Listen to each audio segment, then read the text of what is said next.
আসসালামু আলাইকুম everyone, welcome back to my channel. আশা করছি আপনারা সবাই অনেক বেশি ভালো আছেন। আমি আলহামদুলিল্লাহ ভালো আছি। আসলে কয়েকদিন ধরেই ঢাকার ওয়েদার অনেক ভালো। মাঝে মাঝেই বেশ বৃষ্টি হচ্ছে। তো বৃষ্টির কারণে বেশ ঠান্ডাও পড়েছে। তো সেজন্য ভাবলাম যে এই ঠান্ডা ঠান্ডা ওয়েদারে একটু চিড়া ভাজা করি। তো এটা আমার খুব পছন্দের একটা খাবার। আর আজকে হঠাৎ করেই বাসায় গেস্ট এসেছে, তাই এখানে রাতের বেলা একটু গরুর মাংস রান্না করে নিচ্ছিলাম। আর হঠাৎ করে গেস্ট এসেছে বলতে আজকে যেহেতু মঙ্গলবার ছিল, তো মঙ্গলবারে আমার মামাতো ভাই আফতাবনগরে খেলতে আসে। তো সেই কথাটা হঠাৎ করে আমার মনে পড়ে যায় এবং আমি আমার মামাতো ভাইয়ের ওয়াইফ ঋতুকে ফোন করে বলি যে আমার বাসায় চলে আসতে। তো এত সুন্দর ওয়েদারে ও আসলে আমার কথাটা ফেলতে পারেনি, ও চলে এসেছে বলার সাথে সাথেই। আর এদিকে আমার ভাইয়ের সাথে জারিফের বাবাও আজকে খেলতে গিয়েছিল নিচে। তো ওরা বাসায় ফেরার পরে ফ্রেশ ট্রেশ হওয়ার পরে আমরা নিচে একটু হাঁটতে নামি এবং আমরা আসলে নিচে বেশিক্ষণ হাঁটাহাঁটি করি না, রিক্সা নিয়ে চলে এসেছি সেই রেস্টুরেন্টে। এই রেস্টুরেন্টটাতে কয়েকদিন আগে আমি আর জারিফ এসেছিলাম।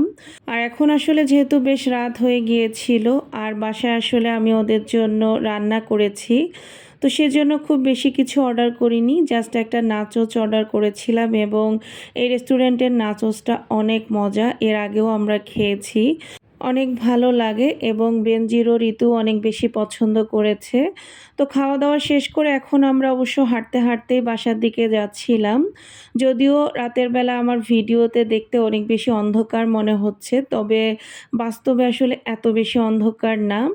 তো তারপরে বাসায় এসে আমি আমার শ্বশুরবাড়ির অঞ্চলের সেই বৈরাগী মাছ আগে থেকেই মাখিয়ে রেখেছিলাম, সেটা ফ্রাই করে নিচ্ছিলাম।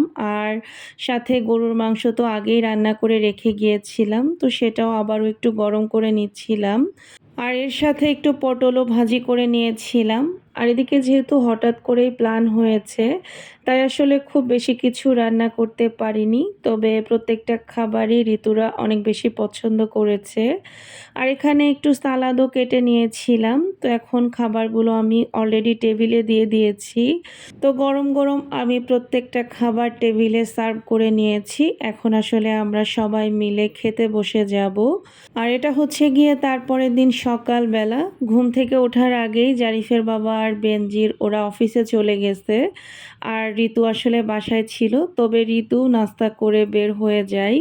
তো এখানে আমি সকালে চা বানিয়েছিলাম, চাটা খেতে দারুণ হয়েছিল। সাথে আসলে পরোটার ডিম পোচ ছিল, তো ওটার আসলে ভিডিও ক্লিপ নেওয়া হয়নি।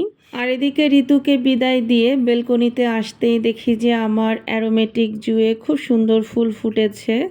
যদিও কয়েকদিন আগেই ফুটেছে, তারপরে একটু একটু করে প্রতিদিন ফুটছে। তো এটা দেখে খুবই ভালো লাগতেছিল।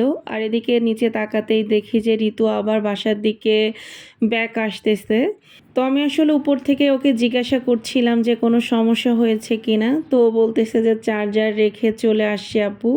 তো সেজন্য সে আবার খানিকটা দূর গিয়ে আবার ফিরে এসেছে। আর ঋতু চলে যাওয়ার পরে ওকে আসলে ভীষণ মিস করতেছিলাম। তো যাই হোক, ভিডিওটা কেমন লাগলো জানাতে ভুলবেন না। সবাই ভালো থাকবেন, সুস্থ থাকবেন, আমাদের জন্য দোয়া করবেন। আল্লাহ হাফিজ।